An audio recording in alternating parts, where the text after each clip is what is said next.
Le Scrum ou Framework Scrum est un cadre de travail agile qui a été développé par Ken Schwaber et Jeff Sutherland. Le but était d'aider les développeurs à livrer des produits complexes rapidement, de façon incrémentale et flexible vis-à-vis du changement, conformément au manifeste agile. Ken Schwaber est un développeur logiciel. Il a coformulé avec Jeff les versions initiales du cadre Scrum. Ils sont d'ailleurs, Ken et Jeff, deux des 17 premiers signataires du manifeste agile. Dans cette vidéo, je te propose le guide absolu pour tout savoir et maîtriser Scrum.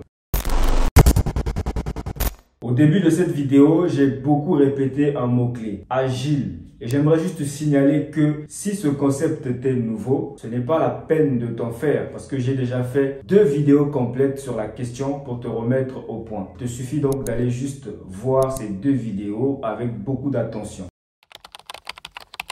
Scrum est un cadre de travail qui a été mis en place pour aider les équipes et les organisations à générer de la valeur à travers des solutions adaptatives à des problèmes complexes. Scrum s'articule autour de plusieurs mots-clés, à commencer par le Product Owner. Dans la méthodologie Scrum, le Product Owner est généralement la partie prenante clé d'un projet. La particularité du Product Owner est qu'il a généralement une connaissance approfondie des utilisateurs, du marché, de la concurrence et des tendances. Le guide de référence Scrum précise que le Product Owner est responsable de maximiser la valeur du produit qui est en train d'être développé. La manière de le faire peut varier suivant les organisations, les équipes et les individus. L'une des plus grandes responsabilités du Product Owner est d'organiser ce qu'on appelle le Product Backlog. Le Product Backlog est un autre terme du cadre de travail Scrum. Il s'agit justement de lister les fonctionnalités prioritaires du produit à développer. Ensuite, nous avons la Scrum Team ou l'équipe Scrum qui a pour rôle d'exécuter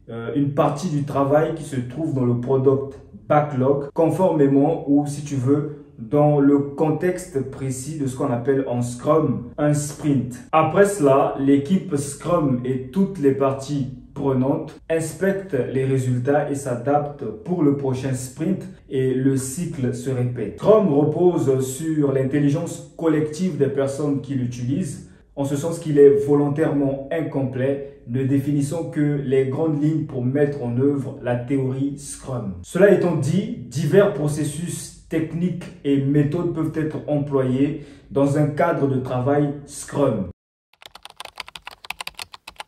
Scrum utilise une approche itérative et incrémentale pour optimiser la prédictibilité et le contrôle de risque. Cela est possible en engageant des groupes de personnes auto-organisées qui ont collectivement toutes les compétences et l'expertise requises pour faire le travail, partager ou acquérir de telles compétences au besoin. La méthodologie Scrum permet de combiner 4 événements formels pour l'inspection et l'adaptabilité à travers les sprints. Ensuite, nous avons le Daily Scrum où les équipes Scrum se réunissent quotidiennement pour discuter de leur progression et de tout blocage ou de tout obstacle potentiel par rapport au sprint en cours. Ensuite, nous avons les Sprint Review où les équipes Scrum se rencontrent avec le client ou les parties prenantes pour présenter leur travail, certainement pour collecter un feedback qui va leur permettre de dénicher des opportunités d'amélioration. Enfin, nous avons le sprint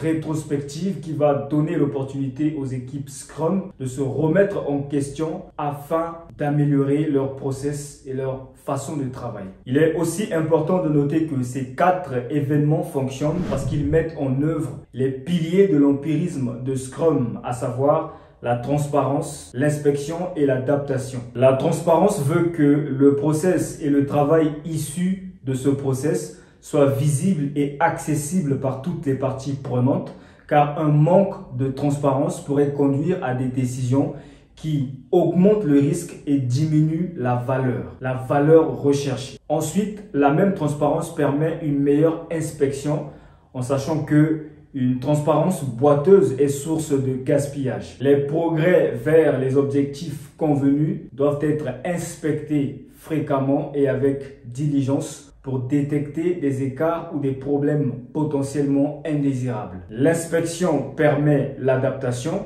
et une inspection sans adaptation est considérée comme étant infructueuse. Maintenant, pour ce qui est de l'adaptation, il s'agit de convenir que si certains aspects d'un processus s'écartent des limites acceptables ou si le produit résultant est inacceptable, alors le processus appliqué et les éléments produits doivent être adaptés. Et pour plus d'efficacité, cette adaptation doit se faire le plus rapidement possible pour minimiser tout écart supplémentaire. En gros, une équipe Scrum doit s'adapter dès lors que l'inspection révèle quelque chose de nouveau.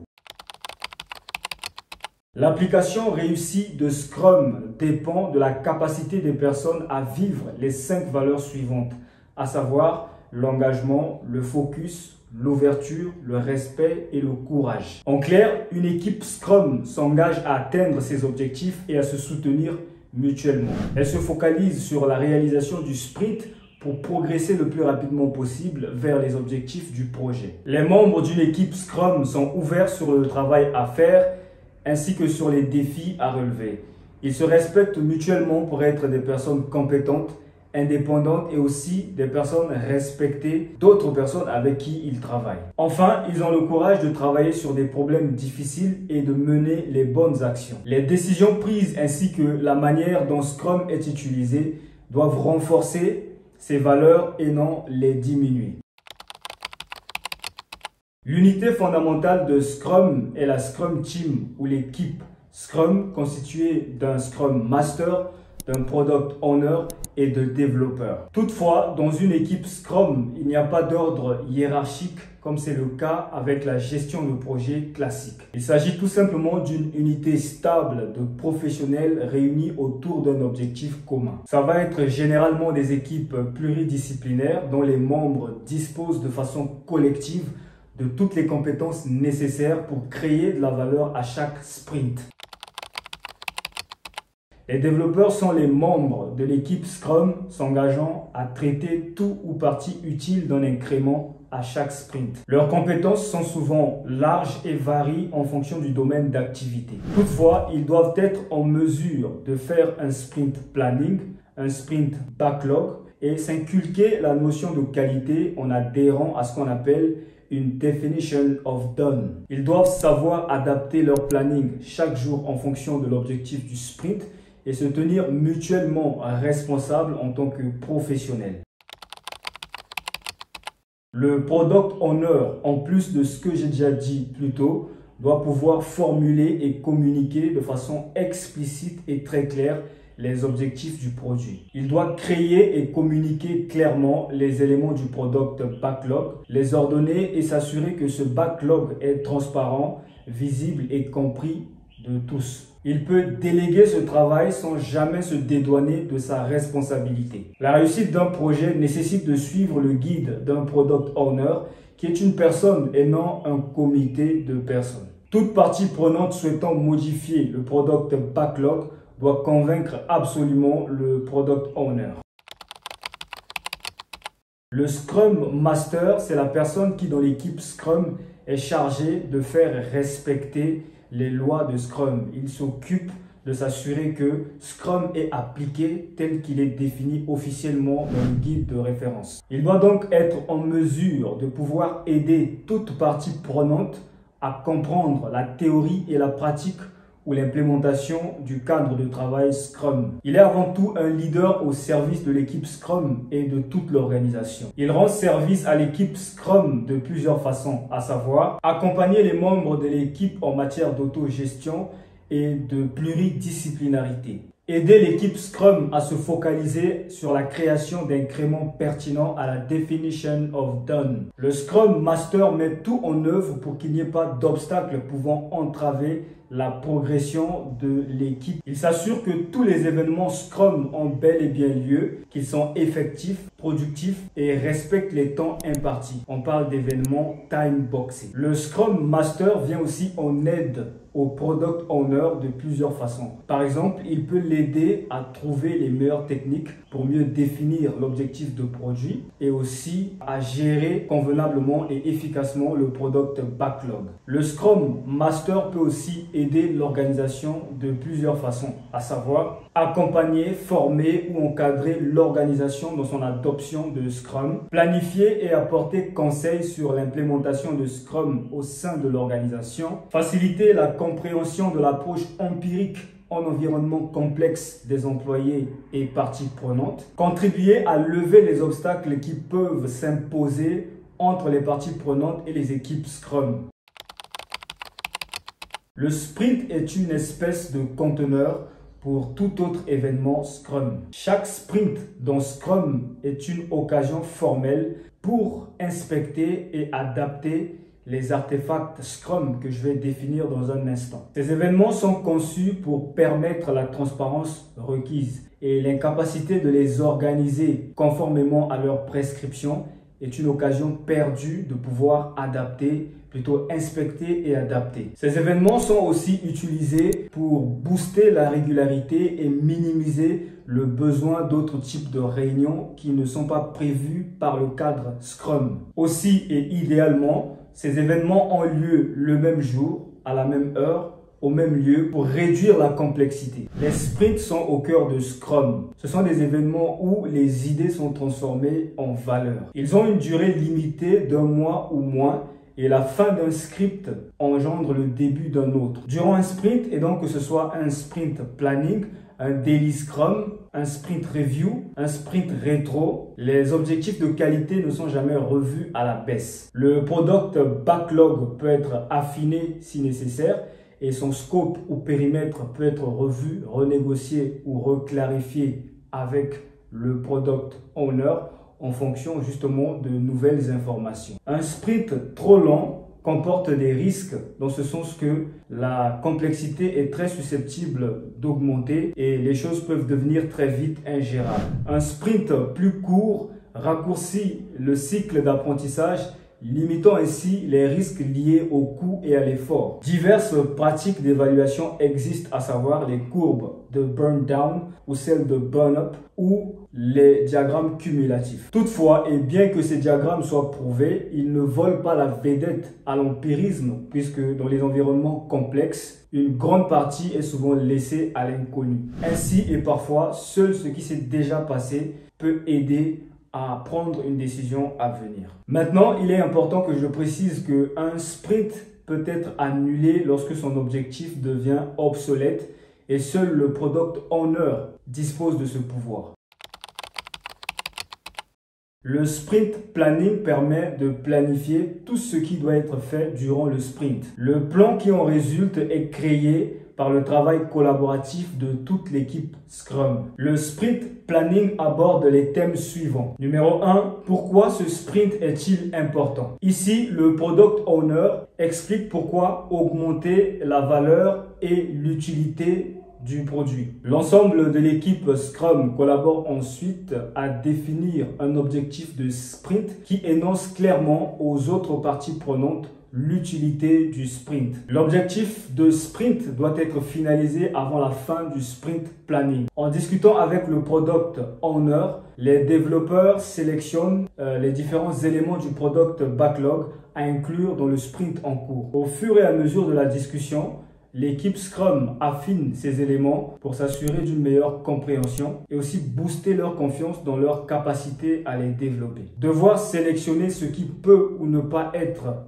inclus dans un sprint ou accompli dans un sprint est une tâche difficile. Ainsi, plus les développeurs connaissent leurs performances passées, leurs capacités actuelles, ainsi que leur definition of done, plus ils sont en mesure de prévoir. Enfin, un sprint planning doit pouvoir adresser la question de savoir comment le travail sélectionné ou choisi va-t-il être réalisé. Pour chaque élément sélectionné du product backlog, les développeurs planifient le travail nécessaire à fournir pour créer un incrément qui réponde à la definition of done. Cela se fait généralement en décomposant chaque élément du product backlog en un travail pouvant être fait en une journée ou moins. Maintenant, la manière de faire cela est laissée à la discrétion des développeurs. Normalement, personne d'autre ne leur dit comment transformer les éléments du product backlog en incrément de valeur. L'objectif du sprint, les éléments du product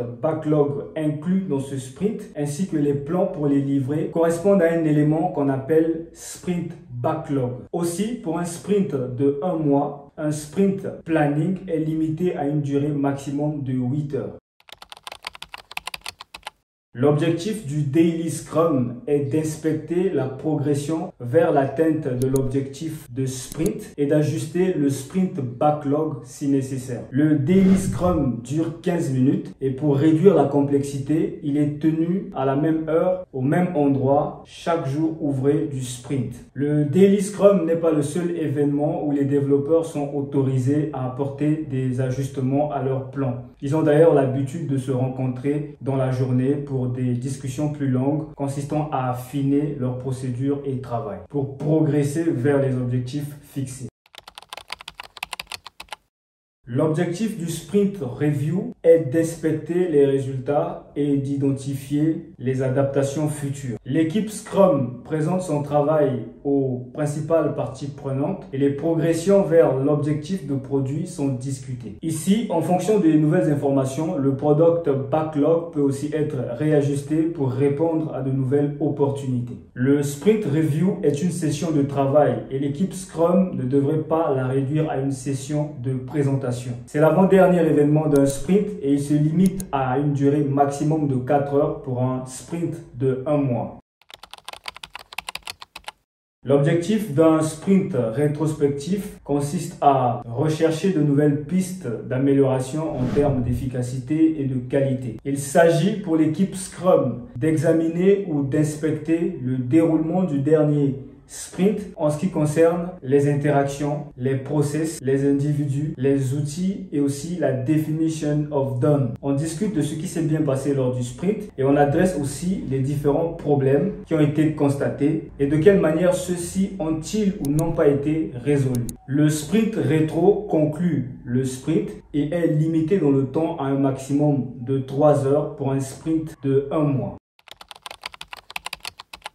Les artefacts de Scrum représentent un travail ou une valeur. Chaque artefact contient un engagement qui apporte une information nécessaire à la transparence et au focus, rendant possible la mesure de la progression. Pour le product backlog, il s'agit de l'objectif de produit. Pour le sprint backlog, il s'agit de l'objectif de sprint. Et pour l'incrément, il s'agit de la definition of done. Le product backlog est une liste ordonnée de ce qui est nécessaire pour améliorer le produit. C'est l'unique source du travail de l'équipe Scrum. Tous les éléments du product backlog susceptibles d'être accomplis en un seul sprint sont préparés pour être discutés en sprint planning. L'objectif de produit décrit un état futur du produit pouvant servir de cible à l'équipe Scrum pour ses besoins de planification. L'objectif du produit est mentionné dans le product backlog et le reste du product backlog, c'est tout ce qui doit être accompli pour atteindre cet objectif tout en sachant que un produit est un vecteur de valeur. Et un produit ici peut être un service, un produit physique ou quelque chose de plus abstrait. L'objectif de produit est l'objectif à long terme de l'équipe Scrum qu'il doit atteindre ou abandonner avant d'entamer avec un autre objectif. Le sprint backlog est constitué de l'objectif de sprint, donc le pourquoi. Il est constitué aussi de l'ensemble des éléments du product backlog retenu pour ce sprint, donc le quoi, et aussi d'un plan d'action pour réaliser un incrément, c'est le comment. Et le sprint backlog doit être assez détaillé pour permettre aux développeurs avec leur daily scrum de suivre la progression de leur travail. L'objectif du sprint est l'unique but du sprint. Il est créé lors du sprint planning et il est ajouté au sprint backlog. Les développeurs doivent garder cet objectif à cœur pendant qu'ils travaillent sur le projet. Un incrément est une première étape concrète et tangible vers l'objectif de produit. Chaque incrément s'ajoute aux autres incréments et fait l'objet de checking approfondis pour s'assurer qu'il fonctionne en interopérabilité avec les autres incréments de façon fluide. Afin de fournir une valeur, l'incrément doit être utilisable. Plusieurs incréments peuvent être créés lors d'un sprint et ils sont tenus d'être présentés lors du sprint review. Toutefois, il peut arriver qu'un incrément soit livré avant la fin d'un sprint parce que les sprint review ne devraient pas être les seuls événements où on peut délivrer de la valeur. Aussi, un travail qui ne respecte pas la definition of done ne saurait être considéré comme étant un incrément. La definition of done est une description formelle de l'état du produit lorsqu'il satisfait les mesures de qualité requises pour le produit. Dès qu'un élément du product backlog satisfait la definition of done, il se transforme en incrément. Il devient un incrément. Dans un sprint review, on ne présente que les éléments du product backlog qui ont pu satisfaire la definition of done. Si ce n'est pas le cas, ces éléments sont renvoyés dans le product backlog pour une prise en compte ultérieure. Nous voici enfin à la fin de ce guide de référence sur Scrum et tant mieux te féliciter pour ton courage d'avoir tenu bon jusqu'ici. J'espère surtout que tu as beaucoup appris. Et si c'est le cas, clique sur j'aime, partage, laisse un commentaire et surtout n'oublie pas de t'abonner pour ne pas rater ma prochaine vidéo sur une autre compétence de startup.